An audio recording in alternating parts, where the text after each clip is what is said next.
Thank you for being here. The use of a land acknowledgement is to honor and acknowledge my presence on the traditional lands of our First Nations peoples.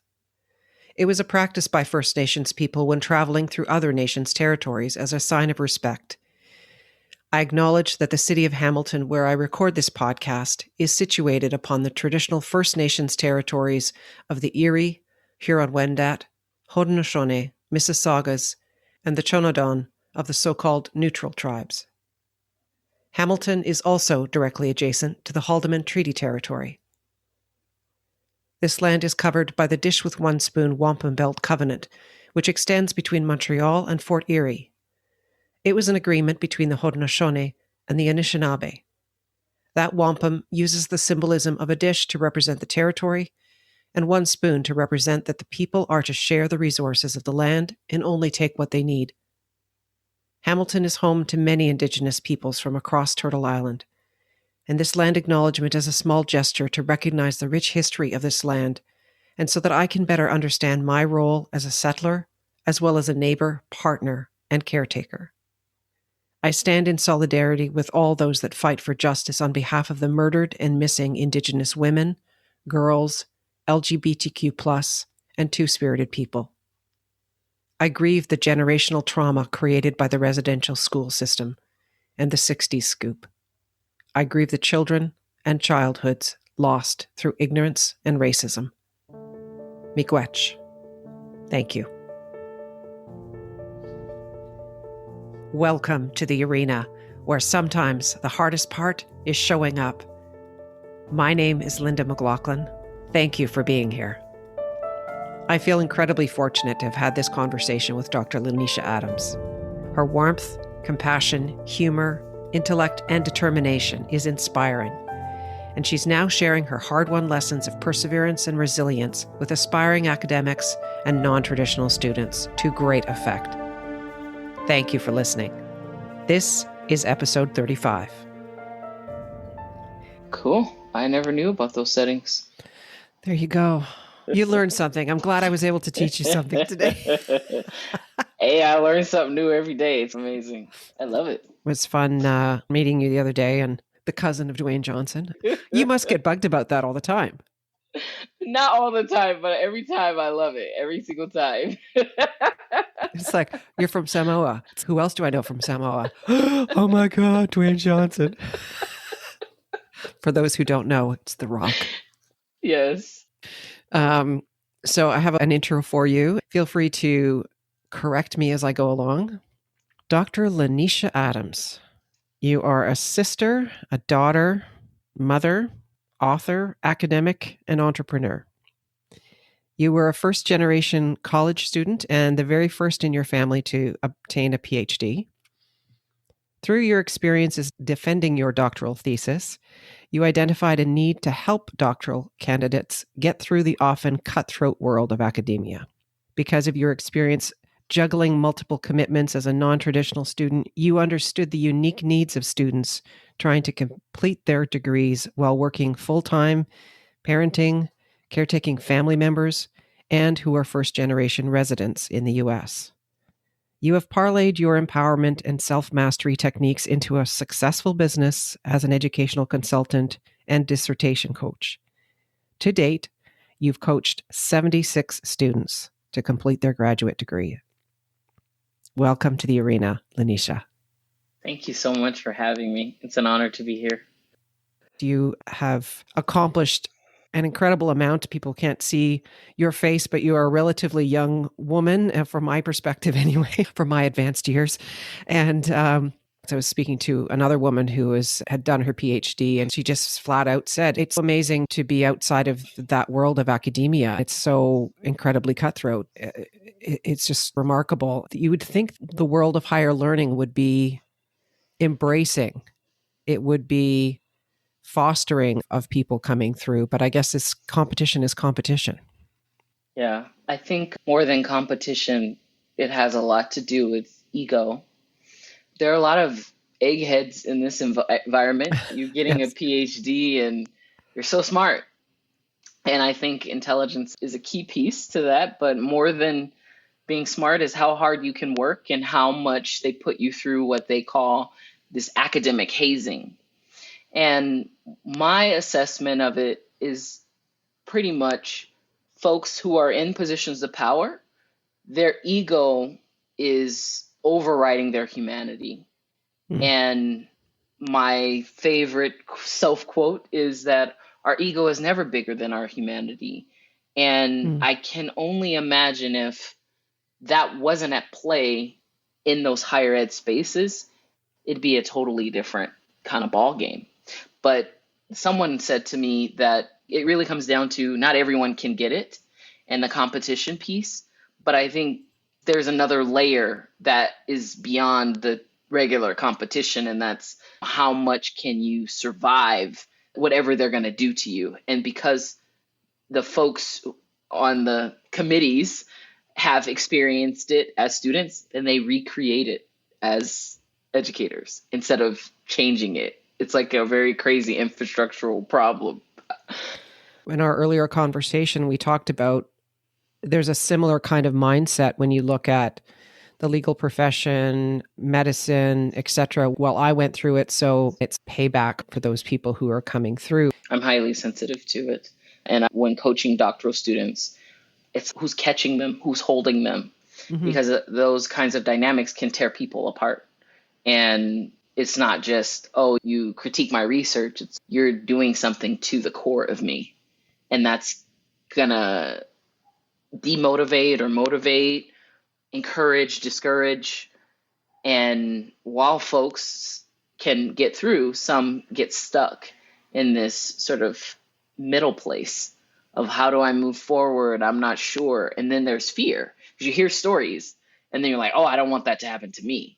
So if you're busy and you have a lot of things going on, it's like this holding pattern, which is so interesting to see play out. And it's extremely unfortunate. And I had experienced it myself. So I understand it oh so well. The pressure of just completing your studies is big enough. You start to layer a new parent or looking after your elderly parents at home or sick brother or sister, being new to the country, new to the culture, holding down a job, and the intense pressure that you're under. You're first generation in higher learning, never mind being a doctoral student. And so that's just insane. I had a client tell me that she was going to wait for her sister to die before she could do the next phase of her research. Man. Can you Wow. imagine? And the professor wasn't working with her. So she lost a year, right? She paid and kept going, but that was one of my clients. And just meeting with her every other week during that time to distract, to have something that she was working towards, even as the university community was dismissive of her. She's still going after it, but it's taking her a while, much longer, because she has to caretake someone who passed, and the sister did pass. And so I just think when we're talking about higher education, it's like your statement at the very beginning is so crucial, because why are people doing this? They're doing it to better themselves and their lives in some kind of way. But it's the betterment of self, of who the person is, that needs to be made whole. Like, these institutions shouldn't crush folks, it should uplift. But who makes up the institutions? It's not an amorphous thing. People make it up. So I feel like in my critique and examination of what I see as a root cause is really that emotional intelligence component. But if we can't change the dynamics of university professors, the bad actors, because there's some really great supportive faculty members that we want to shout out and uplift and acknowledge. And then there are some bad actors there. But there should be a focus on, when folks are getting this degree that's to improve their life, whether it's at the undergraduate or graduate level, how do they stay whole or be made whole throughout this process? Because a part of you changes, part of your identity shifts. You then take on this new academic sort of identity. What does that mean in relation to like where I come from, right? In the hood and in Long Beach is where I grew up. And my parents had me when they were teenagers, and Mm-hmm. my dad doesn't have a high school diploma. So for me, an academic identity, that's not rooted in a familial sense. That is social capital that I build, that I leverage, that I use. But coming from where I come from, that's a different thing. Now that I have children and I am creating my own family unit, it's an interesting duality to constantly examine and question and say, okay, how am I moving the needle in a different way and not recreating some of these structures that really don't uplift people, that oppress people? Mm-hmm. Take me back to dinner conversations in your household as you were growing up. What did that look like? Oh man, that's a really great question. Well, if I was with my mom, it was quiet. She emphasized a lot of reading and silence. She liked doing puzzles and she liked these word games. She's really big into language. And I was an only child until I was 13 years old. But if we were with other family, my mom was a teen mom, but she had a village raising me. So my great grandparents, her grandparents, my grandfather had 5 other siblings. So his siblings, they all lived in the same area all over Los Angeles County. And then they would, drive to each other's house and we would go there. And my mom is the youngest. And then she had me. I'm the oldest of that generation. And it was just so cool to talk to them, these elders, and they would say, oh, you have to stay in the books. You have to really be focused on school. And not to force me, but they knew that I had a passion for it from a very early age. And my mom, she always says that she wasn't very good at reading, and actually she's not very good at language. She always says herself. But because she wasn't good at it, she focused on it for me. So then she said that I was a quick learn. So then she just helped me do that. I started reading when I was 4. She taught me, but she won't claim that she did. For someone who barely graduated high school to teach their kid to read at the age of 4, that's pretty amazing to me.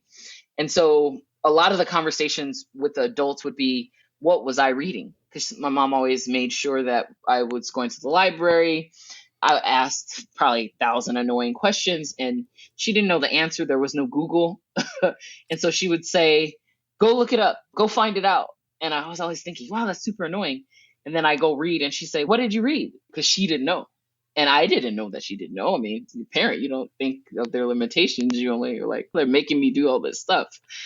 And so that's amazing, thinking about that question of what did we talk about at the dinner table? They'd have their adult conversation. Oh, this kid is here. What are you learning? And I'd tell them all these weird stuff I'm learning. They're like, what games are you playing? I'd make up games. I made up this game called Black Jeopardy. That was like, man, that was a hot game. Oh, rest in peace, Alex Trebek. Listen, that was my stuff right there. And SNL, this was before these skits. And I never watched SNL as a child, but listen, I was coming up with all this and I would incorporate cultural things. And then I incorporate things that I would read about Black affluent people. And my great grandfather, he was especially in love with this. He loved it. I had my index cards. I'd tell my mom, my mom would be like, let's go to the dollar store.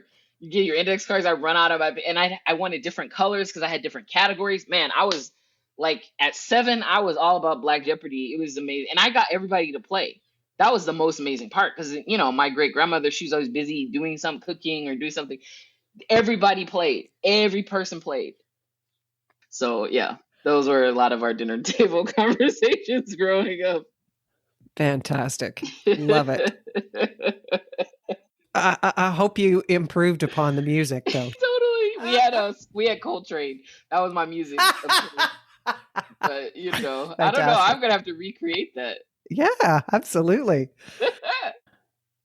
What event in your life had the most profound impact on you? A quick sidebar. LaNysha mentions Chomsky during our conversation. Noam Chomsky is sometimes called the father of modern linguistics and is one of the founders of the field of cognitive science. Man, that is one I think about every single week. It's amazing.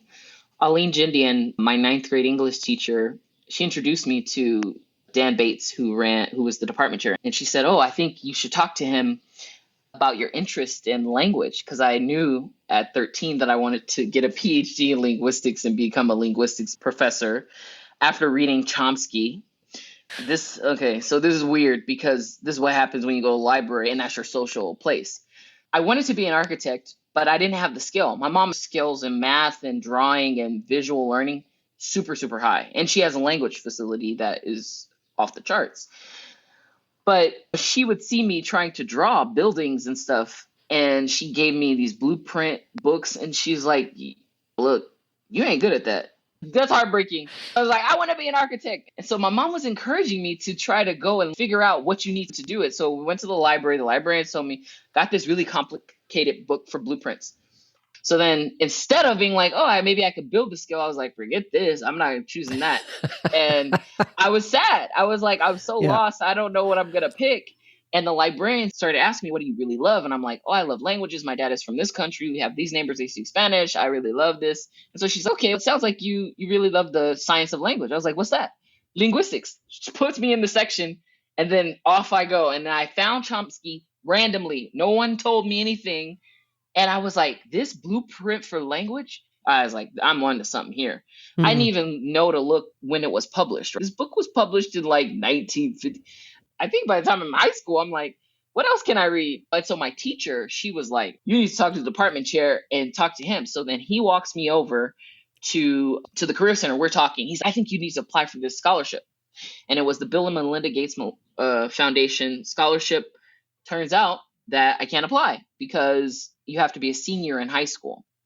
So I started thinking, what if I spent the next 4 years trying to do whatever I needed to do? And lo and behold, 4 years later, ended up getting that scholarship. And it's significant because it was a 10-year scholarship specifically designed to get all the way from undergrad to PhD. And that resource would be really great for my life and for me and help me achieve this goal. So Aline Jindian, who is my friend, who will probably listen to this, she's freaking amazing. And that event changed my life, like hands down. Amazing. And teachers have such a profound impact on young people and probably often don't know what impact they have, where they intersect a young person, a young mind with something that ends up really changing their lives, whether it's a conversation or, as you say, an introduction or a book or whatever it is. Wow, that's fantastic. And what does living courageously mean to you? I think it means when you're nervited, nervous and excited, you do the damn thing regardless. You don't even know what's on the other side of it. And you just do it anyway. And you see what happens. That's what it means to me. It's so hard to do, but that's what it means to me. I think it helps partially to have this vision, and then you're going to do something you don't know what the hell it is. You don't know what's on the other side. And you have this idea, and then the minute you're doing it, you're like, what? And then you start panicking, and then you keep going. That happened to me. Somebody told me, go get a passport. I go get a passport. I'm like, where am I going? I don't have money. And then I learned about studying abroad, and I had the scholarship. My university had a partnership with England, the University of Central Lancashire in Preston, which is an hour north of Manchester.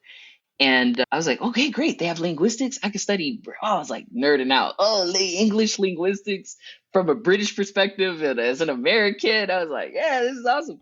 So I do all the stuff, figure out all the money, because that was my main concern. It's like, how am I going to afford this? How am I going to do it? How am I going to study? So once that was sorted out, that's all I thought about. I didn't think about, you don't know any people. You're leaving California and going to the north of England. What?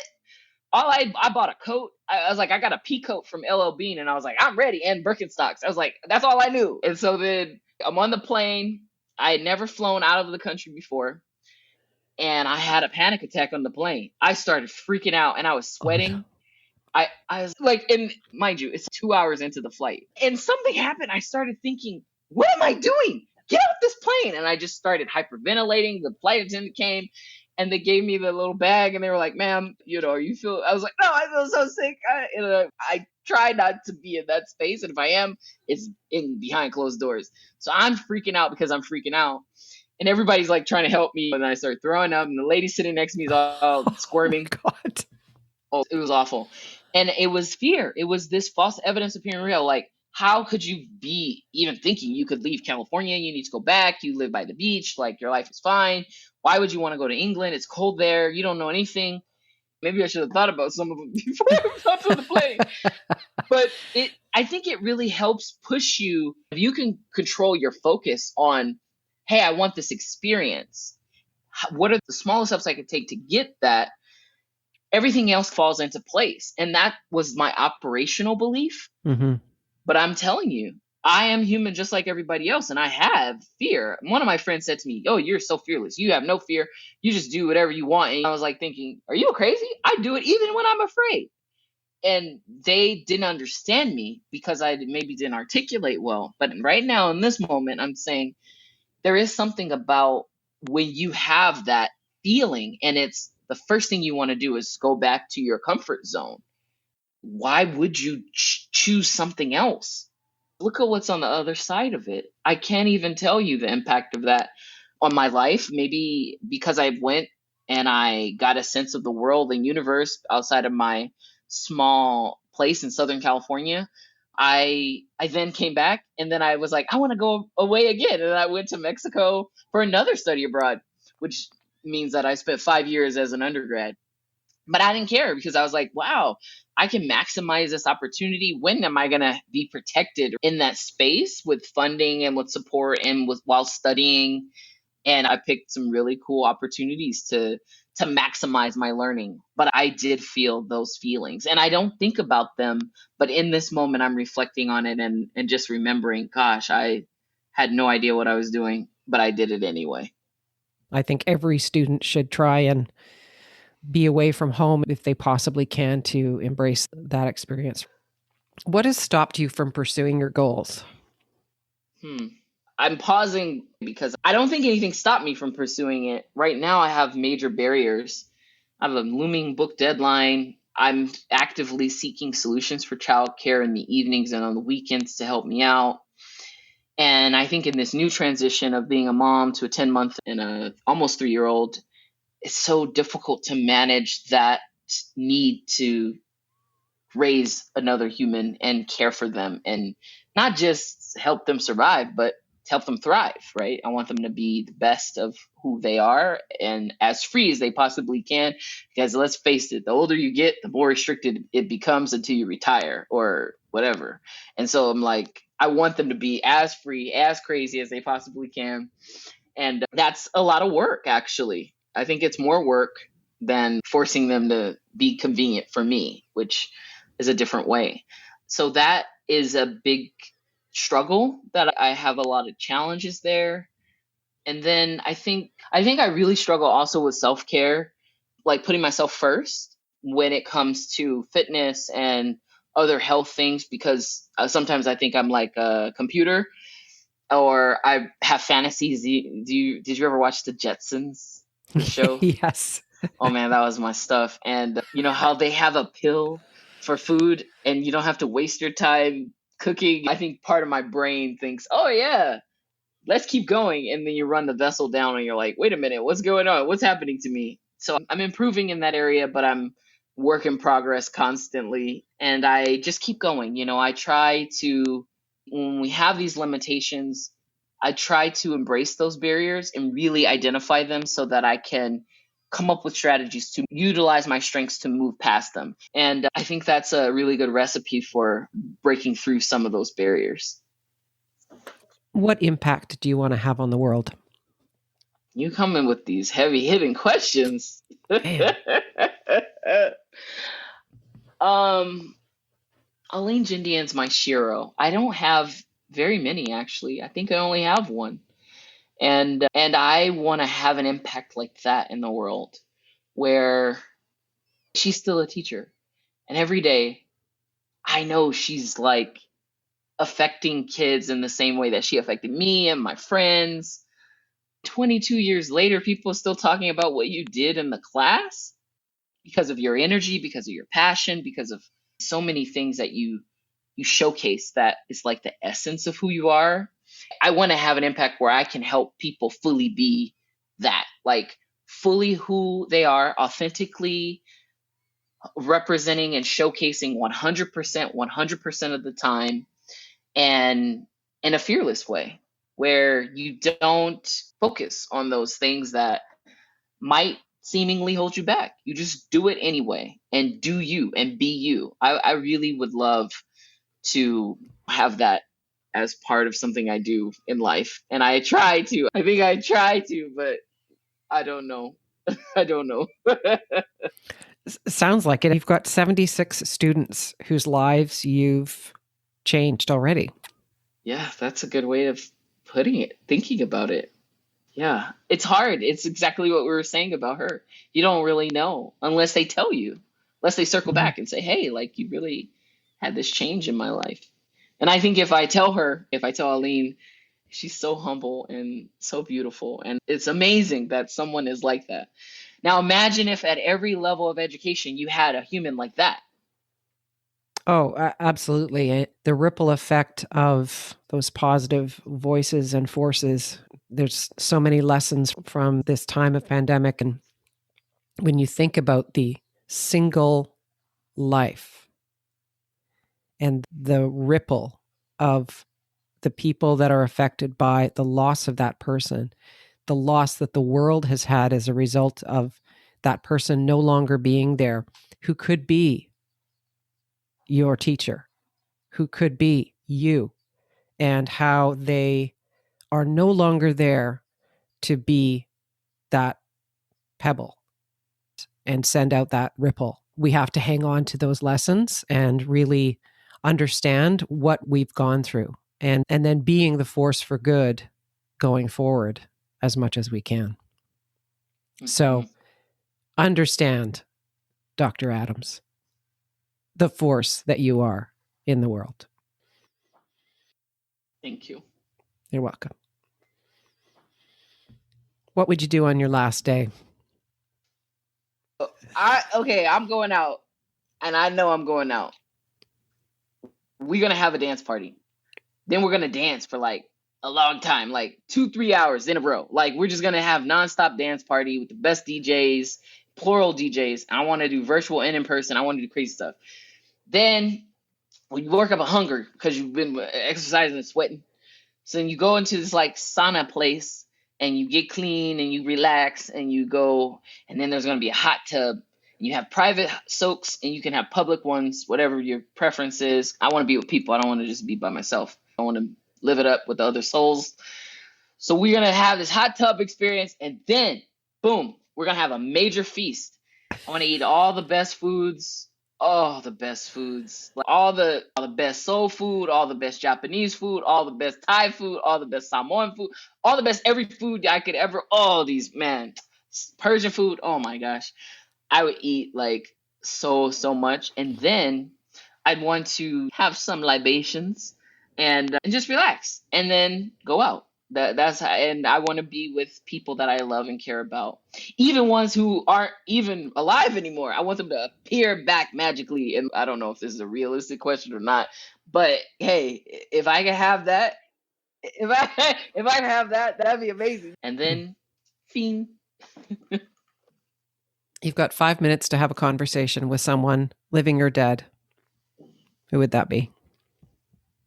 I've known too many people that died. I'm like competing. So it's between Reika Yanni, who was one of my like really awesome friends. She died way too young, at the young age of 36, some years ago. And I'd want to have a conversation with her just about life and kids. But then I'm like, oh, there's Barbara Sykes, who was one of my really close friends, 50 years older than me. And we met in college at Cal State San Marcos, and she was doing like classes and stuff, and we became really good friends. And I'd love to get her perspective. She died before the pandemic, just a year or so ago, and I would love to hear what she has to say. So funny. And actually, if one person, forget it, both of them in one conversation for 5 minutes, oh, it'd just be wonderful. It'd be wonderful. But I get elements of what they would say or what they have said from before. Reika wrote me a really beautiful card with a Sousa quote about how it's not about the destination, it's about the journey. And inside one of the last things that she sent me, it was when I left New York City to go live in New Mexico. And it's the most, I read those words randomly and they're so timely and so pertinent. And then Barbara Sykes and I, we would just share so many stories. And every time I think about life and what helps me get out of tricky situations or bad moods, it's these funny stories. It's like the most random, the most funny, just like simple things. And yeah, that's what I'd say to that question. That's a good one. These are zingers. Nothing like making a linguist speechless. That's right. Any final thoughts you'd like to share before we wrap up? I would love for people, when they're thinking about, hey, what am I doing with my life? For them to just reflect and go deeper. And this idea that we have everything that we need within us is something that I'm becoming more and more passionate about each and every day. So I leave the listeners with that. And I really encourage folks to just tap into what I'm calling this me power and to flex that as strongly as they can at every level of their life. That would be my message if I had a soapbox to stand on. I mean, that's at the center of what your business is about and the work that you're doing. Yeah. So I think like this idea that people come to me when they're stuck at their dissertation phase. They've finished their coursework. They are amazing. They have this research and they don't know what to do next. And they're frozen. Like these, and some of the people are amazing. They run universities, they run their businesses, they have families, they take care of their sick parents. And I'm thinking, why don't I know what to do? And part of it is that they're frozen, they're stuck in this space related to this thing, right? They're doing fine in other aspects of their life. And there is this disconnect from, I have this goal, I don't know how I'm going to get there. And I think however I'm going to get there is outside. My job as a guide, as a coach, is to help folks reconnect with what's within them, the power that resides there first. And there is something that happens to us to cause disconnects. And the reconnecting is, I'm not doing that. The client is doing that. But I can help guide them because I've struggled with the same thing. I'm a work in process, a work in progress myself. And I learn just as much as I'm teaching in this kind of given share process, promotores learning environment is what the Mexican folks would say. And I definitely think that this give and take, this learning and sharing that folks aren't getting in some of these higher ed spaces, that they pay their tuition, they're promising that they're going to do what they need to get out, and the university isn't doing their job, and they have to seek a source on the outside.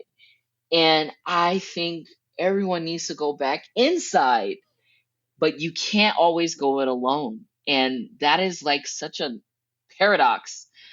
I have to go inside while I'm talking and consulting and dealing with others. I think someone asked me recently, why would I do that when I could just be with the people and they can advise me and they can tell me? And I'm like, the thing, you're just listening constantly what someone else thinks. What do you think? What do you feel? What do you want for your life? What are choices you going to make? And I think we should have answers for those, but they should be our own answers. We can look to someone else and someone else's life story, but how are you going to write your own autobiography for your own life? That's what I fundamentally believe. That's what we're here for. And that's what I help people to do and to remember and to use that to propel into the next thing that they want. In this very narrow case, it's PhD land. But in a lot of ways, it impacts them beyond that schooling experience. The process of learning to think, just from an intellectual development standpoint, there isn't, generally speaking, unless you come across an extraordinary educator, where there is that sort of development of the individual self, because they're trying to get us all to show up at the same time in the same place and hand in your essay. So that process of learning to think for yourself and developing your own self and your own points of view. Then you go through university, et cetera, and you're lectured at, and okay, now we want you to think and come up with ideas. What? How do I do that? And there's got to be that crisis of self to say, what do you mean I have to come up with some original thoughts or points of view on topic X, which has been written about for potentially centuries? Yeah, absolutely. I had a client just say to me, where people get really stuck is with a literature review, exactly what you described. All these people were written about this topic, all of this things. What do you say that's so unique and like different? Have you considered, I said to my client, that you in your own body have, and what your voice isn't really represented in these studies? Have you considered that? Oh, how would I? What's your research question? It has something to do with that. And then she says, what am I supposed to say about the articles? Aren't I supposed to just summarize them? No, you could, but that would be very boring. So you make the case for why your research is necessary. And then she says, but that requires me to actually say what I think. And I was like, yeah. And I am afraid to say what I think because I don't think that it's very valued, because my voice has never been represented in these articles. So who am I to even suggest that something's missing? Yeah. That was a very hard conversation, but it's exactly what you were getting at. This idea that you reach a point where you are looking and negotiating. I have all this experience and lived experience, which is very powerful. And I'm looking in these studies for some representation of that. It's not there because it's not a priority. It's not a focus. My demographic isn't prioritized. You would want to make a case for that. And to think you can't even make a case because you don't know if it's going to be valued, if your professor even cares, if they're going to mark it up, if they're going to say, nope, come back with a different topic and a different idea, which they sometimes do. And I just think, wow, like that's a lot to combat to then keep moving beyond. So there's more to say there about higher education and all the madness that happens. But I definitely think that this knowledge of self piece is fundamental. You really have to have that as a foundation, reflection, and the self. It should be selves because we're evolving and changing over time. So who I was 22 years ago, wow, come on, who were you 22 years ago? I mean, like, so we're like, wait a minute, what is this? And who I am at different checkpoints. But the essence of me, I think, is still the same. It's still that 13-year-old girl with a love for language, a love for food, appreciation of cultures, and someone who just likes to have a good time and be with people. And an appreciation for family. I had such a clear sense of the lineage in your family and the passing on of story and an appreciation for story and culture, and how you're carrying that through and really seeing people for who they are individually, as opposed to you're one of a many. This classroom, I just get a sense of a real understanding of individualism. So thank you for that. Thank you for being you. Thank you. Do you have any questions you'd like to ask me before we wrap up? Yeah, I'm just curious, in the people that you interview, do you see patterns across conversations that you've had?